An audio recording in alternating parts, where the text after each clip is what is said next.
각 분야 전문가와 함께 관련 분야의 최신 정보를 알기 쉽게 풀어드리고 미국 생활 전반에 대한 정보를 나누는 라디오 정보시대. 이 시간 진행의 아나운서 김영입니다. 3월 22일 수요일입니다. 오늘은 정승욱 변호사와 함께합니다. 네, 안녕하세요, 변호사님. 네, 안녕하세요. 네, 저희가 지난 몇 시간 동안 이제 사업체 매입 시 주의할 점들 알아보고 있는데요. 네, 그렇습니다. 굉장히 중요한 부분들이 많아서 내용이 계속 이어지고 있는데, 네네. 저희가 지난 시간에도 이제 매매 계약서를 작성할 때 들어가야 될 중요한 내용들 알아봤거든요. 예, 예. 네네, 계속 이어가는 거죠. 네네, 이어가도록 하겠습니다. 네. 지난 2달 동안 우리 이제 새해 들어서 우리 사업체 비즈니스를 사시려고 하시는 분들이 이제 새해가 되면서 많이 늘어나기 때문에 그래서 이제 매입 시 주의할 점 얘기하고 있는데요. 일단 우리가 지난 2달 동안 얘기했던 것들은 이제 우리 비즈니스를 어떻게 찾는지, 부동산 에이전트를 고용을 하는 것인지, 본인이 찾는 것인지 이런 내용들을 가지고 얘기를 했고, 네. 그 다음에 이제 변호사 선임을 해야 되느냐, 안 하는 것이 안 해도 되느냐 이런 내용을 얘기를 또 했었죠. 네. 예, 그리고 이제 우리가 이제 적합한 비즈니스 사업체를 찾았을 때, 그러면 첫 번째 해야 되는 것이 이제 우리가 사겠습니다, 팔겠습니다라는 약속을 문서화하는 매매계약서. 네. 이 매매계약서를 작성을 해야 되는데 그러면 매매계약서를 누가 작성하느냐, 그 다음에 어떤 양식을 쓸 것이냐라는 것을 지난달에 얘기를 했었습니다. 네, 그래서 제일 좋은 양식은 변호사가 만드는 매매계약서가 가장 좋다고 말씀을 드렸고, 네. 두 번째가 부동산 에이전트분이 쓰시는 우리 부동산 협회의 양식, 가아폼이라는 양식을 쓰시는 것이 좋고, 그 다음에 부동산 에이전트분이 또 쓰시는 다른 양식을 쓰시는 것도 좋습니다. 그러나 본인들이 그냥 작성하는 거는 아무래도 네. 이제 전문성이 떨어지기 때문에 좀 상가는 것이 좋겠다라고 말씀을 드렸고요. 네. 그다음에 이제 그러면 이제 매매 계약서에 그럼 어떠한 내용들이 들어가는 것이 제일 중요한 것인지 일단은 바이어분 셀러분들이 알고 계셔야 되기 때문에 그냥 무작정 변호사나 부동산 에이전트분이 이거 사인하세요 이렇게 얘기를 했을 때 알겠습니다 그리고 그냥 가격만 보고 딱 사인을 하실 수는 없거든요. 네. 근데 많은 분들이 그렇게 또 하시죠. 예 네. 그렇게 하시는 경우들이 꽤 있습니다. 네. 그렇기 때문에 오늘 이제 이 시간을 빌어서 우리가 어떠한 내용들이 꼭 들어가야 되고 어떤 것들을 숙지해야 되는지를 얘기를 해보는데요.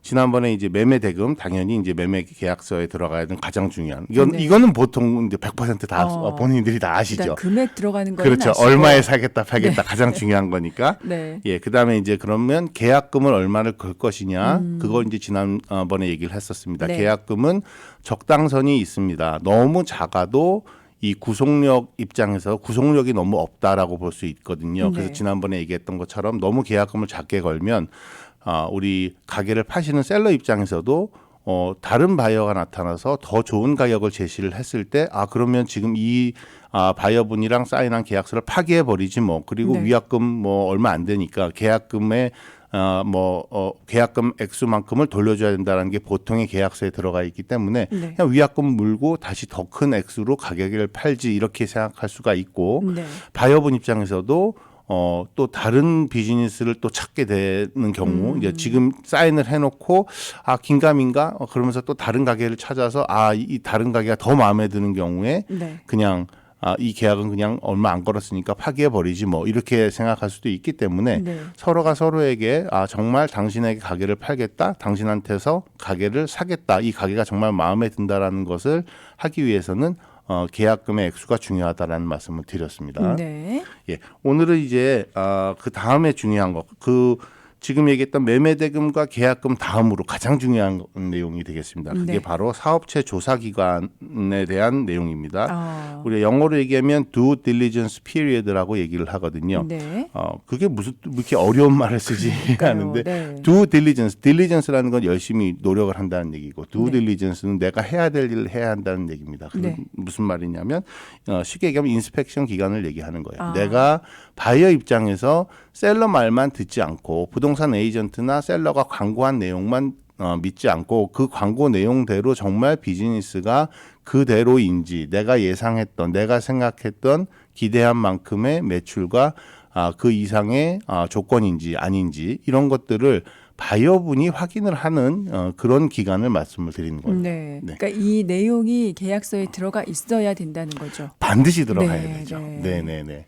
그래서 이 계약서에 두 딜리전스 기간이 왜 들어가야 되느냐? 네. 바이어분 입장에서는 이 비즈니스를 사는데 위험 부담이 크죠. 나는 네. 돈을 얼마를 주고 이 비즈니스를 사야 되는데 이 가게가 정말로 매상이 정말 잘 나오는 가게인지, 렌트비가 정말 얼마인지, 리스 기간이 얼마가 남아 있는지, 그 다음에 안에 장비들은 오래된 건 아닌지, 그 다음 뭐 에어컨이나 히터 같은 게 잘 돌아가는지, 뭐 화장실에 새는 건 없는지, 뭐 이런 천장에 물 새는 건 없는지, 이런 것들을 다 확인을 해야 되겠죠. 네. 그러니까 셀러보다는 당연히 이 가게를 사시려는 새 바이어분이 위험 부담이 크기 때문에 그런 조사를 할 수 있는 기간을 반드시 확보를 해놓고 네. 그거를 조사하다가 마음에 안 든다, 내가 생각했던 만큼이 아니다라고 한다면 언제든지 그 조사 기간 안에서 계약을 파기하겠습니다라고 통보를 상대방한테 하고 내가 걸었던 계약금을 다시 돌려받을 수 있으셔야 된다는 얘기죠. 네네. 예. 이게 그 바이어가 할 일이긴 한데 이걸로 인해서 바이어가 보호를 받을 수 있는 거네요. 그렇습니다. 네네. 네네네.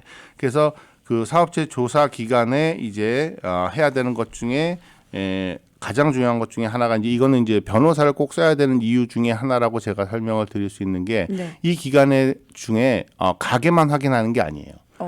이 가게 매상 이런 건 당연히 바이어분이 직접 가서 보셔야 되고 네. 그 외에 이제 또 변호사가 해야 될 일이 있습니다. 이 네. 기간 중에 그때 어떤 것들을 하느냐, 소유권 관계에 대한 조사를 합니다. 네. 그래서 그거는 이제 조금 영어로 얘기하면 우리 UCC Lien Search라 그러거든요. 네. 그래서 이게 뭐냐면 채권이나 채무, 뭐 아니면 유치권을 리인이라 그러는데요. 그러니까 네. 혹시 이 가게에 세금이 밀렸거나 혹시 융자가 밀려 있거나 이런 것들이 있어서 문제가 돼서 가게에 담보가 잡힌 것들이 있는 것이 있는지, 네. 융자를 내서 채권 채무 관계가 잡혀 있는 것은 없는지, 이런 것들을 확인을 하는 절차를 우리가 UCC Lien Search라고 얘기를 합니다. 네. 이거는 이제 보통 일반 분들이 할 수는 없고요. 그렇죠. 변호사들이 저희가 온라인으로 법원 기록을 다 확인을 합니다. 네. 그래서 이런 것들이 있는지 없는지 보고, 만약에 그런 게 있다면 우리가 클로징 때 다 처리를 할 수 있는 내용인지 아닌지 확인하고 네. 보통 대부분의 경우는 클로징 때 저희가 다 처리를 할 수 있는 내용이에요. 네, 그렇기 네. 때문에 셀러분들이 만약에 이 가게를 팔기 전에 밀린 세금이 있다거나 아니면 융자 액수가 있다거나 이런 게 있으면 그거를 저희가 다 페이를 하고 그런 다음에 남는 게 있으면 그거를 셀러분한테 주는 거거든요. 네. 근데 이제 그런 변호사 없이 이런 뒷조사를 하지 않고, 사업체에 네. 대한 조사를 하지 않고 자기네들끼리 본인들끼리 클로징을 하는 경우 셀러분이 고의로든 아니면 몰라서든 간에 네. 나는 가게 문제되는 거 없는데 뭐 융자 같은 거 없고 뭐 세금 밀린 거 없어라고 얘기를 했을 때 바이어분이 그 말만 고지 믿고 그냥 우리 매매 대금을 다 준다면, 그런 다음에 나중에 내가 가게를 인수받고 비즈니스를 하다가 세금을 맞는다거나 네. 아니면 그 전 주인의 융자은행으로부터 차압 절차가 들어온다거나 이렇게 네. 되면 큰 낭패가 되는 거죠. 그렇죠. 네네. 그거는 뭐 진짜 무방비 상태네요. 네, 네. 예. 네. 그렇기 때문에 이제 제일 중요한 게 소유권 관계 조사를 그 기간 중에 해야 되는 거고요. 네. 사업체 조사 기간 중에 해야 되고요. 네. 그다음 두 번째는 아까 방금 말씀드린 이제 매상 확인을 해야 되겠죠. 네. 매상 액수가 차이가 나는 경우에는 어떻게 한다라는 조항이 들어가 있으면 더 좋습니다. 물론 네. 이게 안 들어가더라도 계약을 파기하고 계약금을 돌려받을 수 있습니다라는 거를 넣는 것만으로도 뭐 바이어를 일단은 보호할 수 있는 장치이긴 하지만 네. 일단은 그거보다도 또 이제 계약 매상이 안 맞는 경우 가격을 또 재조정할 수 있다라는 문구를 집어넣는다 그러면, 내가 예를 들어 50만 불의 가격을 차기를 했는데 매상이 50만 불에 대한 매상이 안 나올 경우에 계약을 파기할 수도 있지만 또 이 지금 현재 매상에 맞게 그러면 가격 조정을 재조정할 수 있는 그런 기간을 더 확보를 해서 네. 딜은 깨지지 않으면서 가격은 다시 합리적으로 조정을 할 수 있는 그런 내용이 들어갈 수도 있거든요. 네, 네. 그러니까 이제 그 매상 확인이 가장 중요합니다. 네. 요즘은 이제 매상을 거의 대부분이 이제 손님들이 이제 현금을 내는 손님보다는 크레딧 카드를 많이 쓰는 손님들이 점점 늘어나고 있고, 네. 그 다음에 우리 캐시 레지스터도 요즘은 이제 다 컴퓨터로 전산화돼 있어서 POS 시스템이라고 얘기를 하죠. 그래서 네. 그런 POS 시스템을 다 하기 때문에 거의 대부분의 바이어분들이 매상 체크업을 직접 뭐 가서 하거나 문 앞에 앉아서 손님 숫자를 카운트하거나 이런 경우가 많이 줄어들긴 했습니다. 네. 그냥 POS 주세요. 이렇게 해서 POS 확인해보고 카드 매상이 대충 전체 매상의 몇 퍼센트 됩니까? 라고 얘기를 하면 어느 정도 매상을 확인할 수가 있죠. 그래서 네. 훨씬 요즘 세상은 편해지긴 했는데 네. 이제 저희가 말씀드리고 싶은 것은 식당 중에서 특히 이제 현금 손님이 많은, 그러니까 주로 스페니시나 흑인 상대를 많이 하는 식당이라든가 리테일 비즈니스 같은 경우, 뷰티 네. 서플라이도 마찬가지고 네. 그렇게 현금의 캐시 인컴이 포션이 많은 업종인 경우는 사실 POS만 가지고는 확인하기가 어렵습니다. 네, 그렇기 네. 때문에 실질적으로 지금도 많은 바이어분들이 정말로 가게 앞에서 하루 종일 우리 손님 들어가는 머리수 헤드 카운트를 하시는 분들도 있고요. 네. 그다음에 들어가서 진짜 매상 찍는 거를 보시는 분들도 있어요. 왜냐하면 이제 많은 리테일 분들이 현금 인컴은 다 보고 하진 않기 때문에 네네. 예, 그렇기 때문에 현실적으로 정말 얼마가 찍히는지를 확인을 하는 경우들이 있죠. 네. 저희는 그걸 추천합니다, 사실은요. 그게 더 정확한 거죠. 제일 정확하죠. 네, 네. 예, 사실은 시간이 걸리지만. 네네. 그 뭐 한 예가 있긴 한데요. 네. 뭐 이제 아주 뭐 다 그런 건 아닌데 정말로 어떤 분들 같은 경우는 이렇게 해도 못 잡아내는 경우도 있어요. 이 매상 자체가 거짓 매상인 경우도 저희가 아주 간혹 볼 수가 있습니다. 네. 그러니까 무슨 말이냐면 셀러분이 정말 마음을 먹고 작정을 하고 이거를 팔려고 한다면 네. 거의 어떤 분들은 1년 전부터 매상을 관리를 하세요. 야, 정말. 그러니까 평소 매상보다 더 불려서 많이 리포트를 합니다. 네. 그러니까 캐시 레지스터나 아니면 POS 시스템에 세일즈를 계속 올리죠. 네. 그러면 이제 바이어분 입장에서는 지난 1년치 POS 좀 주세요. 이렇게 그렇죠. 했을 무려 때 1년치인데. 예, 네. 그러면 당연히 믿겠죠. 네. 예, 그런데 알고 보니 나중에 가게 인수해 보니 그 POS에 나온 액수가 불려졌다, 과장됐다라는 걸 알 수도 있고, 네. 그거를 또 이제 꼬투리를 잡을 수도 있는 거죠. 어떻게 잡느냐에 따라서 그거는 이제 하나하나 다 확인을 해야 되는 건데 네. 그렇게 돼서 겪는 경우도 있어요. 보면 그러니까 사실 정말 중요한 거는 그 POS에 의존하는 것보다 현재 매상이 어떤지를 직접 가서 확인하는 것이 제일 정확하다라고 네. 하는 경우들이 많이 있으니까 네네. 예, 그래서 매상 확인 아주 중요하다고 보겠고요. 네, 그다음 알겠습니다. 네네. 여기까지 듣고요. 이제 광고 듣고 이어가도록 하겠습니다. 매매 계약서 작성할 때 들어가야 될 중요한 조항들 알아보고 있는데 예. 이제 사업체 조사 기간이 이제 들어가야 되고 네. 그 중에서도 이제 차례대로 살펴보고 있어요. 네. 그러니까 매상 확인이 이제 셀러나 부동산 에이전트 말만 믿어서는 절대 안 되겠네요. 직접 바이어가 조사를 물론입니다. 해야. 이게 네. 그러니까 본인의 숙제는 본인이 해야겠죠. 네. 예, 숙제를 잘 해야지 또 좋은 성적이 나오는 학생들로 치면 그렇죠. 네. 예, 그러니까 실패 없이 이 사업을 인수를 하려면 아무래도 제3자의 말만 듣는 것보다는 본인이 직접 발로 뛰고 확인하고 두 눈으로 확인하고 이런 게 더 실패 확률을 줄일 수 있는 방법이 아닌가 싶고요. 저희가 이제 많이 크로징을 하면서 보면 그렇은 것 같고요. 이제 장비, 기구, 설비 리스트 이런 것들도 작성을 하셔야 돼요. 그러니까 이제 매상만 확인할 게 아니라 우리가 이제 이걸 영어로 하면 furniture, equipment, fixture 이렇게 얘기를 하는데요. 결국은 이제 이런 것들을 다 확인을 하고 특히 이제 식당 같은 경우는 주방에 있는 모든 키친 어플라이언스가 잘 작동을 하는지 아닌지 예, 그거 반드시 확인하셔야 되고 그리스 트랩 같은 거 그리스 트랩이 뭐냐면 우리 핫푸드 뜨거운 음식을 조리를 할 때 이제 지방이랑 이런 음식 찌꺼기들이 그냥 바로 하수도로 가지 않게끔 기름을 제거하는 그런 트랩을 얘기하는 거예요. 그래서 그것이 얼마나 깨끗한지 그리스 트랩 확인도 아마 하시는 것이 좋고 경우에 따라서는 클로징 전에 셀러한테 그리스 트랩을 다 클리닝을 해달라고 요구할 수도 있고요.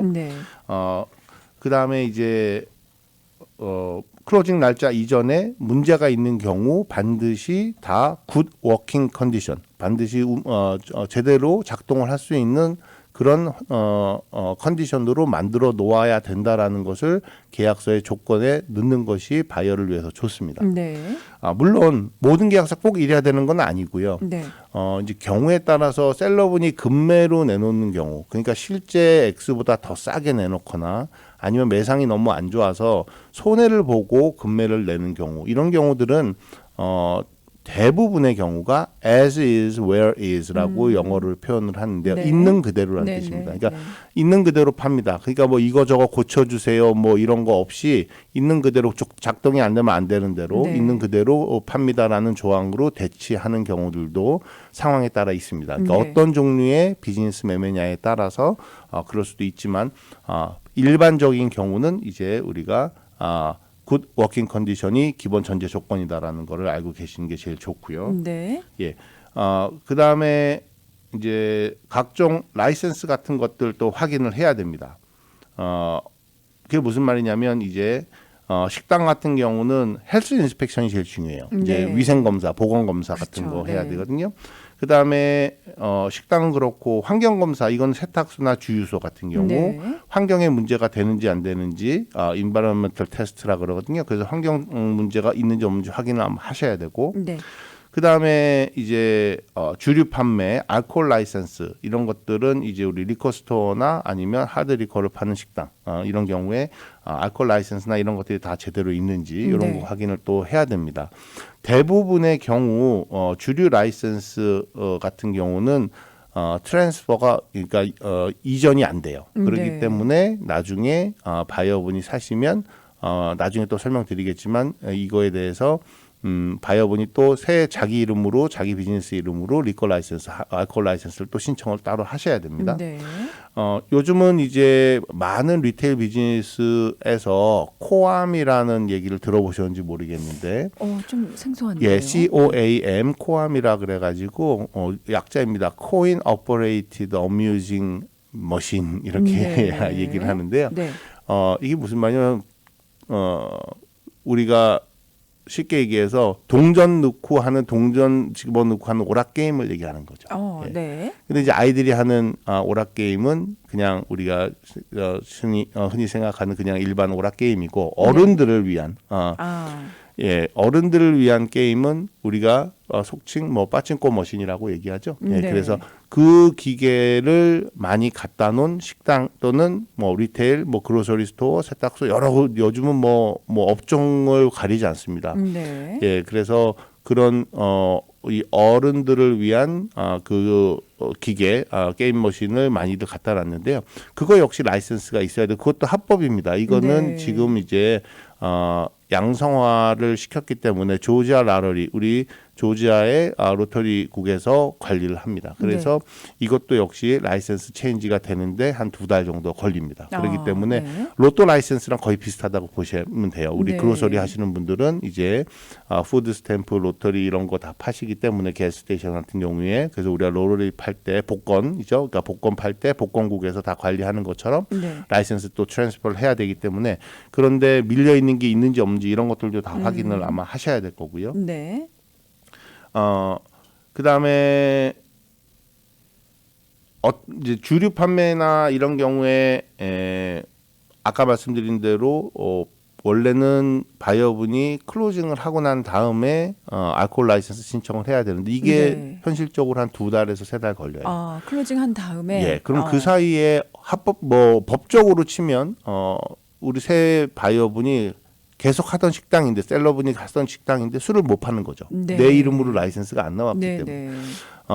그래서 그 이전에 미리 알코올 라이센스를 신청을 하는 경우도 있는데 대부분의 그 해당 카운티에서 정부에서 오너십이 체인지가 됐다라는, 그러니까 새 바이어가 새 주인이라는 거를 증명할 수 있는 서류, 빌 오브 세일이라든가 클로징 스테이트먼트라는 그런 서류를 보여주지 않으면 네. 신청 자체를 못하는 카운티나 그 시리가 많아요. 네네. 그렇기 때문에 어떤 경우는 비즈니스를 인수하고 그 다음에 신청이 들어가고 그러면 처음 한 2-3달 동안은 술을 못 파는 거죠. 그러면 그렇죠. 식당 매상에 네. 어마어마한 타격이 있겠죠. 네네. 그래서 이제 많은 분들이 매니지먼트 컨트랙트, 매니지먼트 어그리먼트라는 거를 위탁 경영 계약서를 합니다. 네. 이거는 이제 우리 클로징 스테이트먼트에 들어가는 경우도 있고 따로 계약서를 만드는 경우도 있는데 보통은 이제 바이어분이 셀러분한테 양해를 구하는 거죠. 네. 그래서 셀러분이 보통 알코올 라이선스는 1년치 라이선스입니다. 그 비즈니스 라이선스랑 마찬가지로. 그래서 보통은 12월 말일 날 끝나는데 그러면 지금 우리가 오늘 3월 22일이기 때문에 오늘 클로징을 했다고 치면 네. 우리 바이어분은 내 라이선스를 받는데 한 6월 정도 돼야 받겠죠. 그렇죠. 그러니까 보통 우리가 계약서에 내가 라이선스 신청을 바로 할 테니 내 라이선스가 나오기 전까지 당신의 12월까지 되어 있는 당신 이름으로 되어 있는 라이선스를 3개월 동안만 씁시다.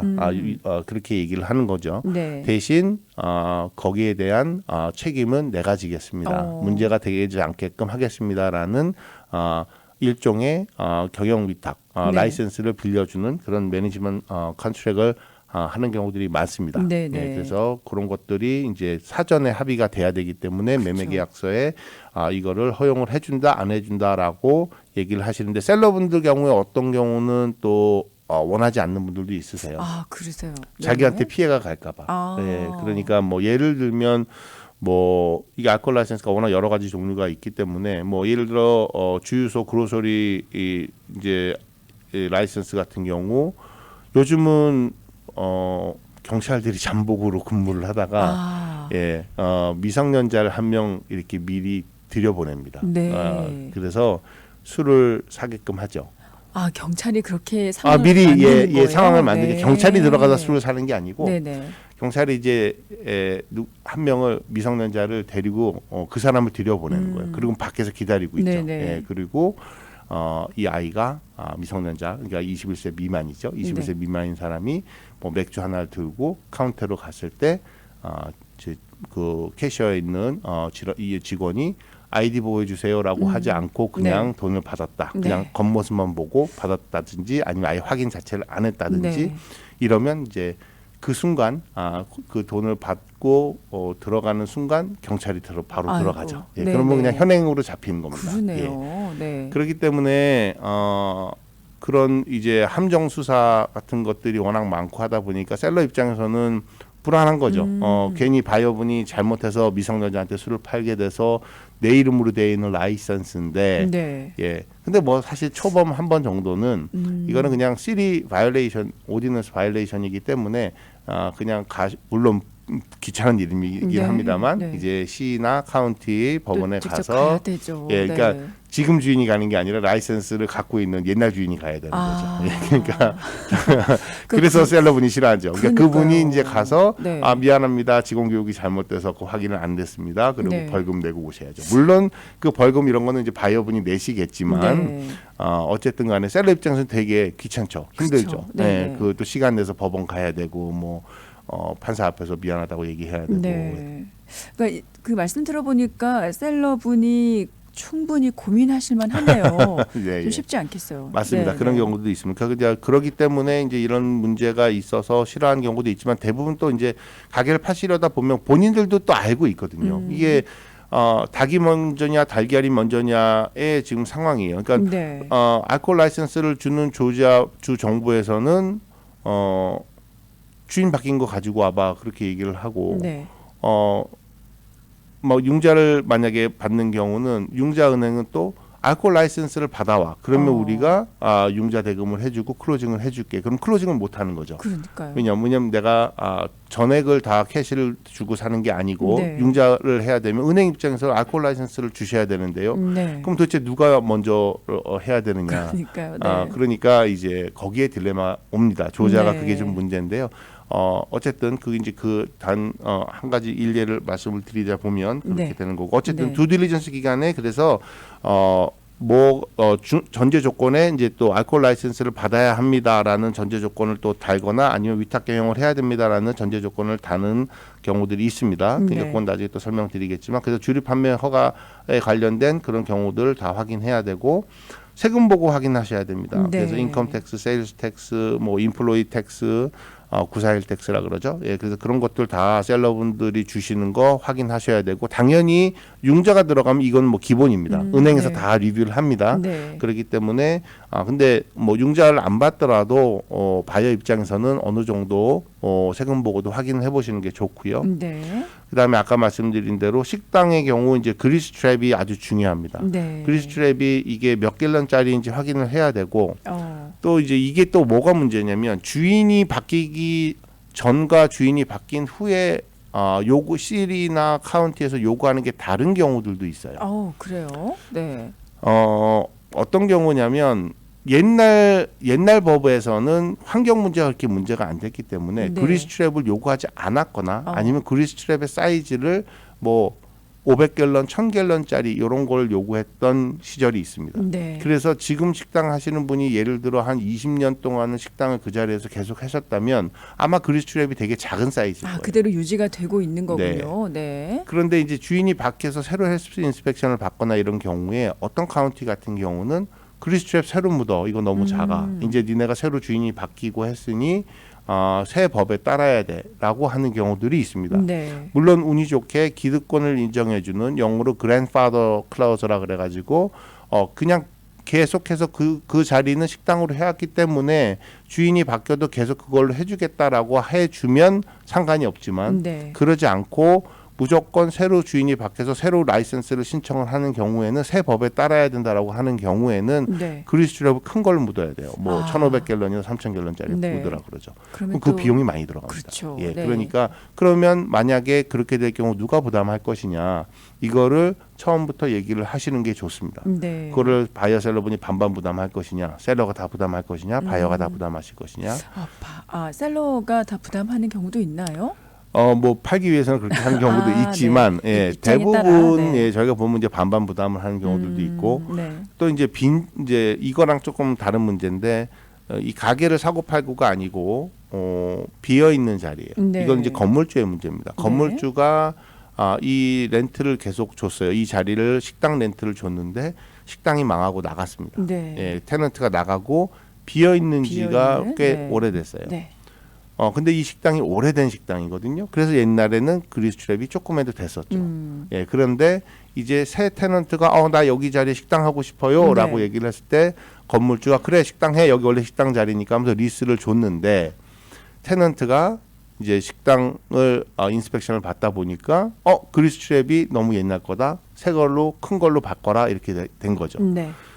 그런 경우에는 거의 대부분 건물주가 내셔야 되는 상황이 되는 거죠. 그렇죠. 왜냐하면 네. 그랜파더를 해주느냐 안 해주느냐가 이제 거기서 또 문제입니다. 그러니까 이게 보통은 뭐 꼭 정답은 아닙니다. 그러나 보통은 계속해서 그 자리에서 식당으로 운영을 하고 있었으면 지금같이 만약에 판매가 되면서 오너십이 바뀐 경우는 그랜파더를 해줘요. 그러니까 네. 그냥 기득권을 인정해주기 때문에 그래 계속 식당으로 해왔으니까 옛날 법에 따라서 그냥 요 사이즈 오케이야 이렇게 얘기는 하지만 비어 있는 지가 6개월이 넘은 자리에서 새 테넌트가 들어와서 하면 이건 그랜파더를 안 해주는 경우들도 많습니다. 그렇군요. 네. 너무 비어 있는 기간이 길었다는 얘기. 그러니까 네.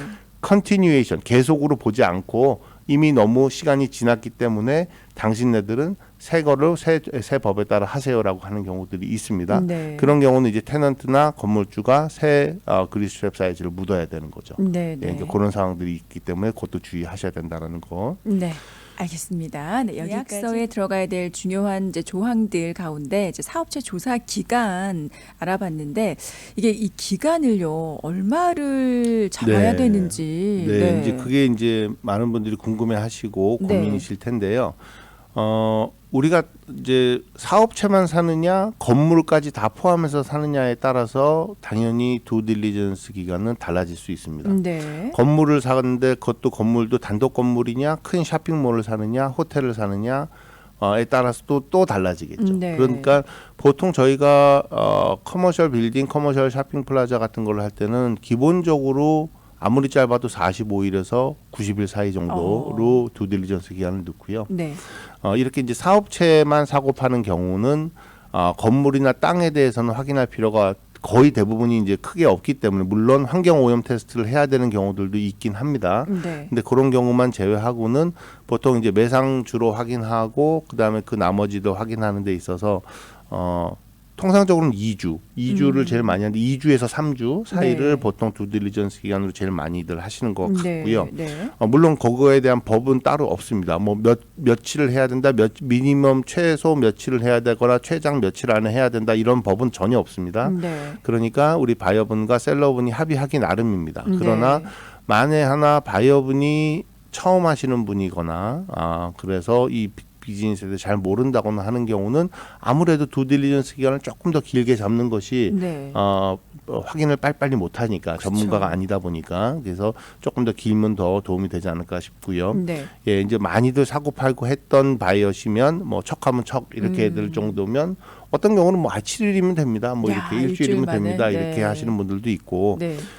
또 이제 어떤 분들은 저희가 추천하는 바는 아니지만 네. 매상 계약 지금 이런 계약서를 쓰기 전에 미리 바이어 셀러분이 주로 한국 분들끼리 얘기입니다. 네. 이제 셀러분들이 미리 다 오픈을 해요. POS니 POS니 뭐니 다 까서 보여주죠. 네. 그럼 바이어분이 다 확인합니다. 네. 그런 다음에 매매 계약서를 쓰는 경우들도 있어요. 네네. 뭐 어떻게 보면 현실적으로 그게 더 편할 수도 있죠. 네. 예, 그러면 바이어분은 이미 매상 확인이나 뭐 기본적인 걸 다 확인한 후에 사겠다는 거의 이제 확신이 쓴 다음에 매매 계약서를 아예 쓰는 거기 때문에 네.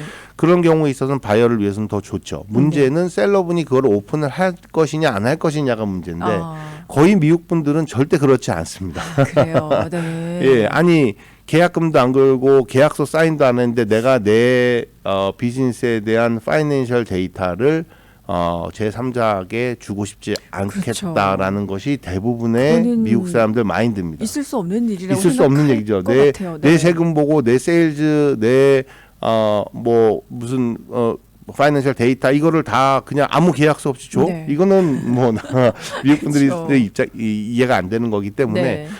그렇기 때문에 계약서에 이제 우리가 그럼 이거를 계약서 사인하면서 우리가 두딜리전스 기간을 넣겠습니다라고 하는 거거든요. 네. 근데 미리 할 수 있다면 물론 더 좋습니다. 시간 세이브도 할 수 있고 네.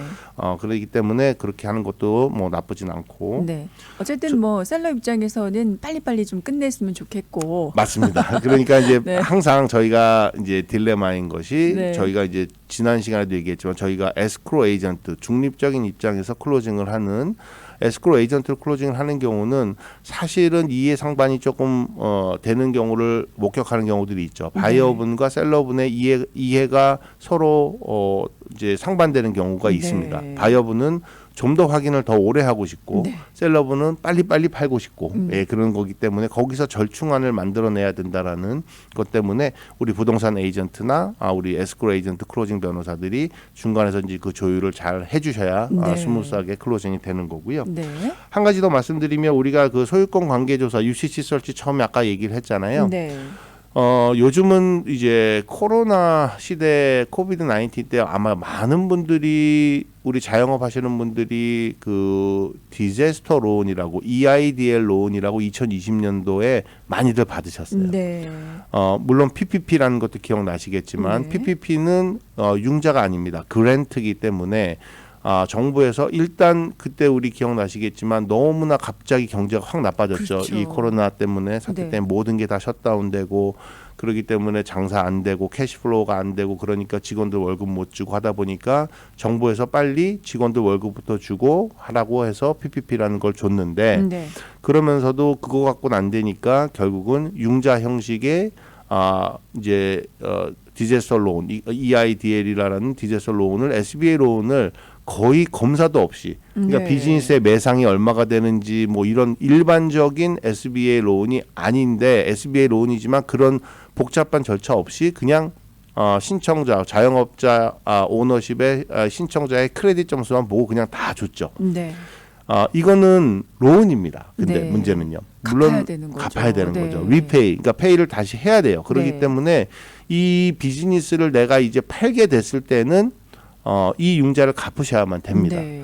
그런데 많은 분들이 그걸 잘 모르고 계시는 경우들이 있고 그래서 나 융자 없다. 이거는 탕감 받는 건 줄 알았다. 정말 모르시고 모르시는 네. 경우들도 많아요. 네. 그러니까 네. 그렇기 때문에 근데 이제 이게 그리고 어떤 분들은 비즈니스가 잘 되는데도 불구하고 그 디제스터 론을 일단 받아놨단 말이에요. 왜냐하면 네. 그 당시에만 해도 어떻게 될지 이 경제 상황이 얼마나 나빠질지 모르니까 그래 빨리 준다니까 네네. 그 이자도 아주 싸다니까 일단 받아놓자. 비상자금으로 쓰자라고 받아놓으시는 분이 거의 대부분이세요. 그리고 네. 또 많은 또 주위의 회계사님이나 변호사들이 그렇게 충고를 했었고 네. 그래서 많은 분들이 그걸 받았는데 돈을 또 쓰지는 않으셨어요. 그대로 그러면 갖고 나는 그 계시는구나. 원금만 갚으면 되는 줄 알죠. 아, 예, 그런데 애석하게도 그 돈을 네. 받는 날로부터 시작해서 3.75%란 연 이자가 계속해서 이자는 붙습니다. 그러니까 내가 10만 불 EIDL을 받았다고 하면 그 10만 불을 되돌려주면 되는 게 아니라 나 안 썼으니까 그대로 10만 불 돌려드릴게요가 아니라 거기에 대한 이자가 매년 3.75% 이자가 붙어 왔다라는 거를 네. 많은 분들이 모르시죠. 네, 네. 예, 그래서 붙어 있습니다. 그래서 이 가게를 파실 때는 그 이자까지 쳐서 다 갚으셔야 된다라는 거. 네. 그러면 이거를 확인하려면 결국 변호사가 또 확인을 해야죠. 그래서 저희가 UCC 서치를 해보면 대부분 요즘에 많은 비즈니스들이 EIDL 론이 다 있습니다. 그러니까 저희가 다 그걸 페이오프를 해야 돼요. 네네. 그렇기 때문에 반드시 변호사를 쓰셔서 확인을 하셔야 된다라는 거를 이 자리에 들어서 바이어분들께 꼭 말씀을 드리고 네. 그러니까 방송 들으시면서 나 이거 받았던 것 같은데 그대로 놔두신 분들 분명히 계실 것 같아요. 맞아요. 그렇죠? 예, 이자까지 꼭 갚으셔야 된다는 그렇죠. 거. 예, 나중에 계속 가게 늘어나니까. 파실 때. 네. 네. 그래서 지금 상황에서 이제 그 돈이 필요 없다. 네. 뭐 비즈니스 잘 된다라고 하시면 그냥 빨리 갚으시는 게 더 그렇죠. 좋습니다. 예. 네. 갚는 것도 아주 간단해요. 요즘은 다 온라인 들어가서 페이하실 수 있으니까 네. 그렇게 하실 수도 있고 물론 또 비상자금으로 놔두겠다 그러면 워낙 이자가 지금 요즘은 인플레이션 때문에 이자율이 너무 높잖아요. 하긴 네. 3.75%는 그러니까 꽤 낮은 3.75%의 거죠. 이자는 있을 수 없는 네. 지금 현재 상황에서 있을 수 없는 이자가 네. 되기 때문에 그래 그냥 이자 내더라도 일단은 홀드하겠다라고 하신다면 그건 어디까지나 우리 돈을 융자 받으신 사업주님의 이제 네. 본인의 판단에 의해서 결정을 하셔야 되겠죠. 네네. 그래서 그거 알려드리는 거고요. 네. 예, 그 다음에 이제 매매 계약서에 꼭 들어가야 되는 것 중에 하나가 이제 다음 또 중요한 게 임대차 계약서.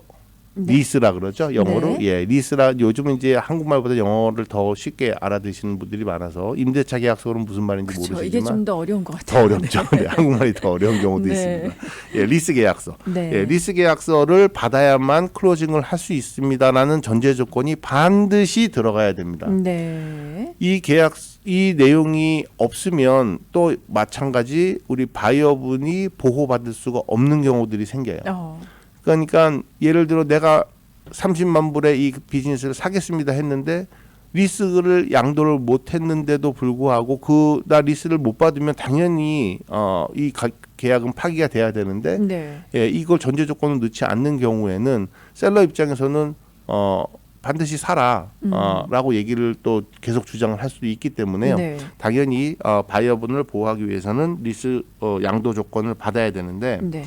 저희가 나중에 시간이 되면 리스만 가지고도 사실은 몇 시간을 또 설명을 드려야 되는 경우들도 있습니다. 리스가 워낙 중요하기 때문에 네. 어쨌든 내가 건물을 사서 내 건물에서 내 비즈니스를 할 것이 아니라면 결국 남의 건물에 들어가서 세입자로서 비즈니스를 해야 되는 상황이라면 그렇죠. 어느 비즈니스 사업주들이든 간에 우리가 리스를 받아야 되죠. 네. 제일 중요합니다. 네. 네. 리스 없이 어떻게 비즈니스를 하겠어요. 그렇죠. 그렇죠? 건물주가 너 나가라고 하면 나가야 되는 거거든요. 네, 리스가 없다면 하루아침에. 그렇기 때문에 내가 투자한 이 비즈니스에 대해서 확실하게 내가 사업을 하실 수 있으려면 좋은 리스를 받으셔야 됩니다. 네네. 그러면 이제 새 리스를 받아야 되느냐 아니면 지금 현재 셀러분이 가지고 있는 리스가 뭐 몇 년이 남았다는데 그거를 양도를 받아야 되느냐 네.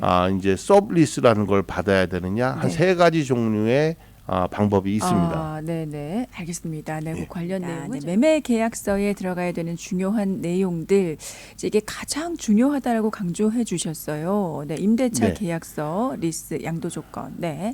예, 리스를 그러면 이제 리스를 받아야만 이 클로징을 할 수 있습니다라는 전제 조건을 당연히 매매 계약서에 넣어야 되는데 그러면 네. 리스를 새 리스를 달라 그래야 되는지 아니면 기존 리스를 양도받아야 되는지 고민을 하시는 분들이 많은데요. 네.